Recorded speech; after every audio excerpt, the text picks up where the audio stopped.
In this video, we're going to explore the different types of dementia.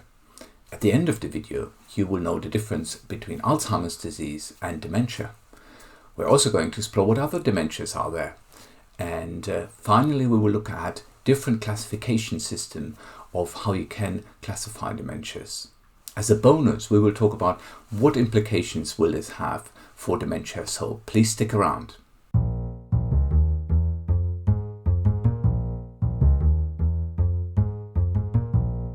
Hello, I'm Michael Hornberger from Dementia Science Explained. I'm a professor of dementia research who's passionate about science communication, and in this channel I will give you the scientific evidence base behind dementia. If you haven't yet, please subscribe to my channel, and also feel free to send me any questions you might have and you want to address me in future videos. So please subscribe and let's get on with it.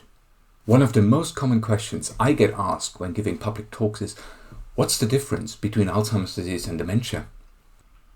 Dementia is an umbrella term for different diseases. We have Alzheimer's disease, the most common form of dementia, vascular dementia, mixed dementia, which is second most common, then dementia with Lewy bodies, and finally frontotemporal dementia. Those are just the four most common types of dementia. There are many others. Now, how much does Alzheimer's disease account for actually the overall dementia?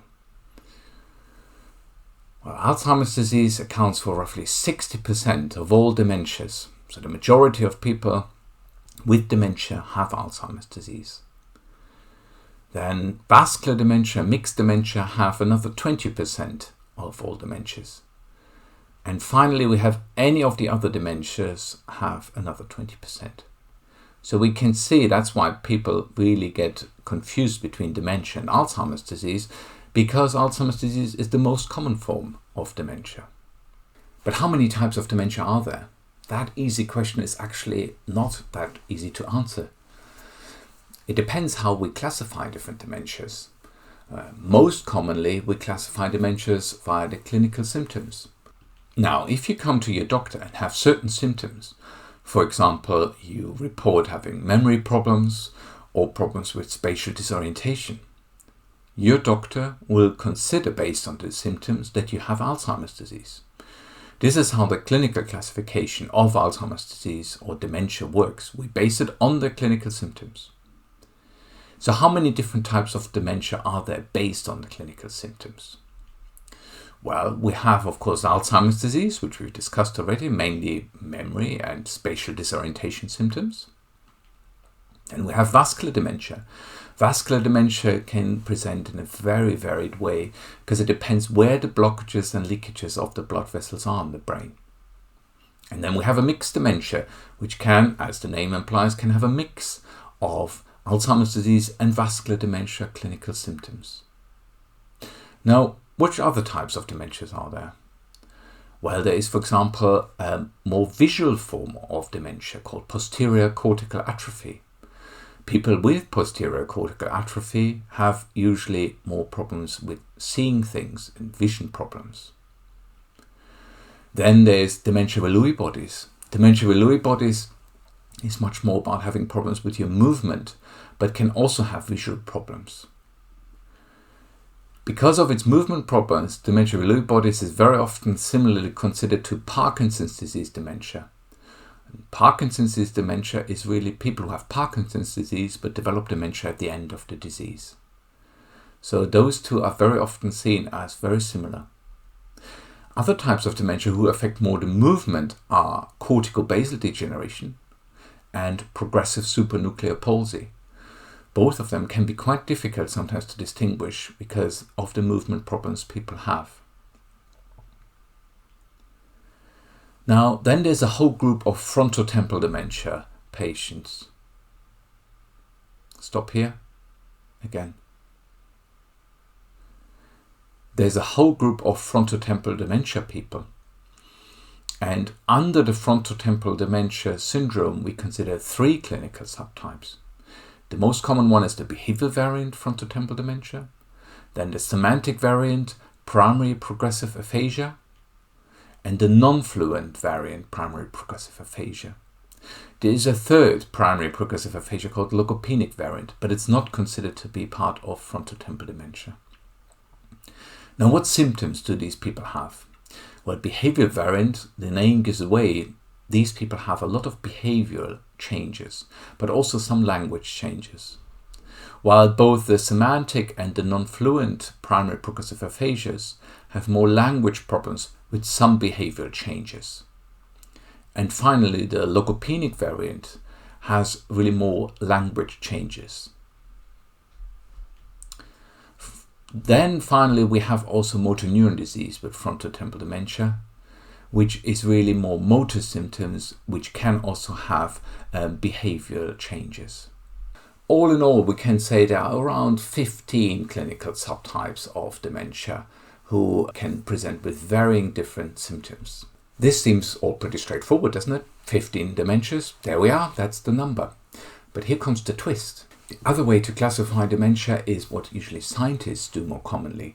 They classify dementia via the underlying disease processes in the brain. And those disease processes can be quite different. Now, to understand the disease processes, we have to first go back and remember how dementia actually starts.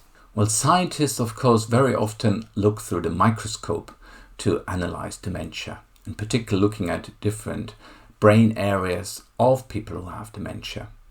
And they're particularly interested in how the nerve cells, also called neurons, are affected in those brain slices. Now, how does dementia affect those nerve cells? The key to understand for all dementias except for vascular dementia is that proteins start accumulating in or around the nerve cells. Now, the more proteins accumulate, the more they become toxic to the nerve cells until the nerve cells dies. The key point to remember is that all dementias are caused by these proteins, except for vascular dementia. Now, what type of proteins are there and how many are there? Let's explore this now. There's amyloid, tau, TDP43, which stands for TAR DNA binding protein 43, alpha-synuclein. Those are the 4 proteins which cause all dementias. I just put here in brackets the vascular changes because, again, we have to consider them, but they're not part of the proteins. Now, hang on. We have 15 clinical subtypes and only 4 proteins. How can this be? How do they match up? This is where we really have to realize there's a different classification system, how we classify dementias by proteins or by clinical symptoms. Let's have a look at the protein classification now. The clinical classification, like we did before, doesn't work like this anymore. Instead, we have to recognize that Alzheimer's disease is caused by 2 proteins, amyloid and tau. Mixed dementia, not surprisingly, also shows these amyloid and tau changes and vascular changes. And vascular dementia, as we know, is only caused by these cardiovascular changes. Now, the surprising fact is that other dementias like corticobasal degeneration, posterior cortical atrophy, and logopenic variant, primary progressive aphasia, all actually have underlying Alzheimer's disease because the amyloid and tau is both in all of them present. Now remember, these are actually very different diseases for their clinical symptoms. Corticobasal degeneration, more movement problems. Posterior cortical atrophy, more visual problems. Logopenic variant, language problems. But actually, they're all different types of Alzheimer's disease. Maybe one could be seen more as a movement type of Alzheimer's disease, one a visual type of Alzheimer's disease, and one a language type of Alzheimer's disease. Well, the most common form of Alzheimer's disease we should more see then as the memory and spatial disorientation form. Now, other diseases have only tau implicated, for example, progressive supranuclear palsy or non-fluent variant PPA. And then FTD is a mix actually of tau and TDP43, while motor neuron disease with FTD and the semantic variant primary progressive aphasia are only TDP43. Finally, dementia with Lewy bodies and Parkinson's dementia are both caused only by alpha-synuclein. It's quite confusing, I have to admit, but it's really important to understand this difference between the clinical and the more scientific protein classification. Now, does it really matter if we classify dementia via clinical symptoms or via proteins? Well, it does, because it makes a big difference how we want to treat it. For clinicians and healthcare professionals, the clinical symptoms are far more important because they want to treat the symptoms, alleviate the symptoms of people with dementia. So for them, the proteins underlying it may be less relevant than the symptoms which they're going to treat. But for scientists, it's the reverse. They are looking for treatments or cures for the proteins accumulating in the brain. So they are more interested in how do these different proteins cluster in dementias, but the clinical symptoms are less relevant to them. Classifying dementia, therefore, via clinical symptoms versus proteins is really just two sides of the same coin. Both are valid approaches but have very different purpose, and that's really important to understand if we're looking at the science behind dementia versus the clinical treatment of dementia. Here's some bonus information why the different classification might matter even further in the future. The reason being that in the future we will very likely diagnose dementia not only by the clinical symptoms, but also by which proteins are underlying it. There are currently already some diagnostic techniques available to measure the proteins in the brain, but they're still quite difficult to do, or they need specialist centers. But in the near future we will have blood tests for dementia. Those blood tests really detect the proteins you have in your brain.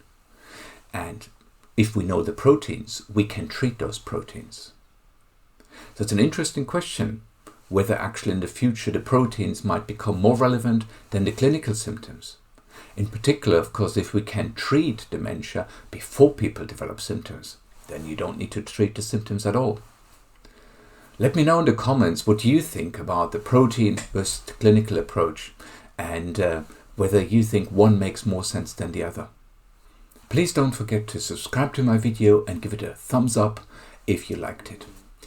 Also, feel free to send me your questions either by the comments or follow my blog on dementiascience.org.